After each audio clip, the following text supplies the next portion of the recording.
लंका में रावण के अंत के बाद सब कुछ बदल चुका था।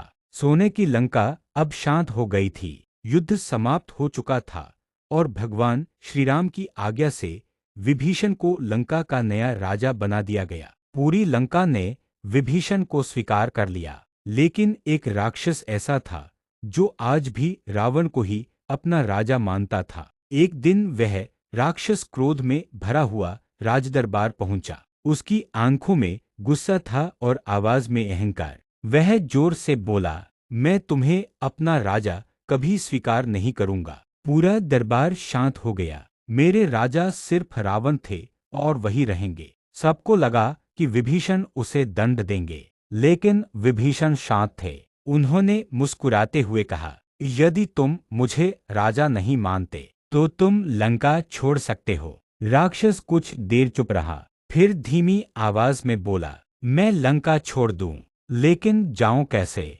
चारों तरफ समुद्र है और मुझे तैरना नहीं आता।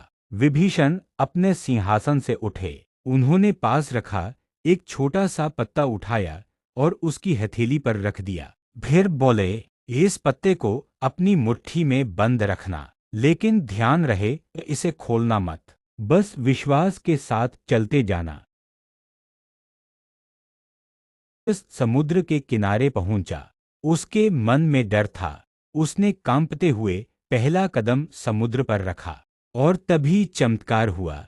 समुद्र का पानी दो भागों में बंट गया। जहां जहां वह कदम रखता गया, समुद्र उसके लिए रास्ता बनाता गया। अब उसके चेहरे पर डर नहीं, हैरानी। आधा रास्ता पार करने के बाद उसके मन में एक विचार आया, आखिर इस छोटे से पत्ते में ऐसी कौन सी शक्ति है? उसकी बेचैनी बढ़ने लगी।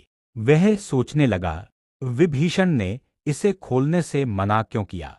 आखिरकार वह खुद को रोक नहीं पाया। उसने धीरे धीरे अपनी मुट्ठी खोली। उस पत्ते पर सिर्फ दो शब्द लिखे थे, जय श्री राम। राक्षस हंस पड़ा। वह बोला, बस इतना, सिर्फ एक नाम। और मैं सोच रहा था कोई महान शक्ति होगी। उसे भगवान के नाम पर विश्वास नहीं था।